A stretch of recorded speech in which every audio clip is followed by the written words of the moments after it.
Talking all that bullshit, you bitchin' like heaven. But you said I wasn't gon' be shit, just hold on a second. back from the Fold on a person. Elijah, what inspires you musically?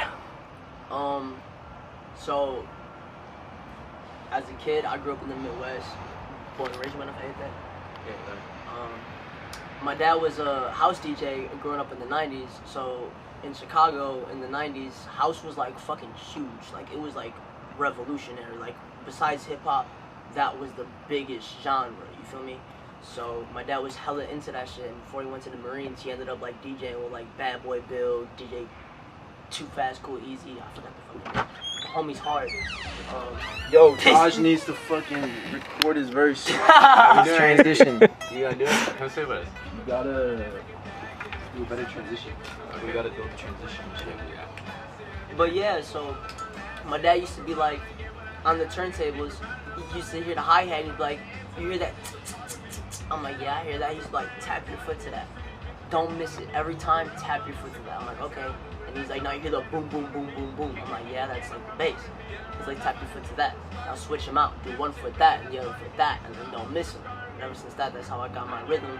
And then I just fell in love with music, and I never really did music until I was like 18. And honestly, it kind of sounds corny, but X kind of really like inspired me like to do that shit, because it was like a kid who was like hella troubled and hella like gone through some shit, but like despite all of that, he was just laying down what the fuck he felt like on the track, and that shit like kind of spoke to me, and how like the rawness he put on that shit, like that shit was hard to me. Like as like a teenager, that shit really like spoke volumes to me. I could do some shit with my life. Okay. All right, Taj, what inspires you musically? I don't want to keep it so basic, but I'll say life, the struggle, trying to find a way to fit in and fit out of life. I think going through a lot to obviously keep your inspiration, going through what you're going through will be the reason you do the things you do. But I think majority of it is trying to find who I am, where I fit in. That comes with trying to be something you're not, trying to be something you are, trying to see what works for you, trying to see what doing. A lot of it came also from like you were saying, my dad made music, so. But I never looked at music as a thing that I wanted to do. I was always into like acting and things, so I always had some type of character. I've always had some type of like being in presence of showing my ass, I guess you could say, of being out there. But I think it really came from me watching other people doing something they love, which brought fun, and I thought it was cool to at least do something of my character that brought some type of attention. Then I could be seen. Then it'll show some type of notice. Then it'll show some type of, this is me.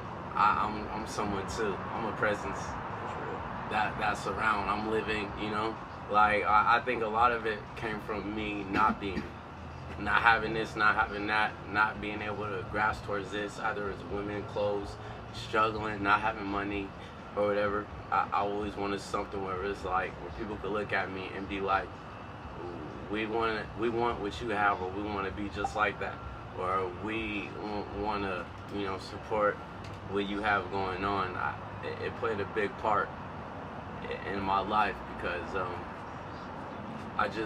I've always chased the things that was never for me, but then, you know, then you realize, you know, those group of kids aren't as cool as they seem. You know, it takes a group of people to become one person, but then it's like, when you become yourself, you learn that you're just as many as the people that you used to look towards.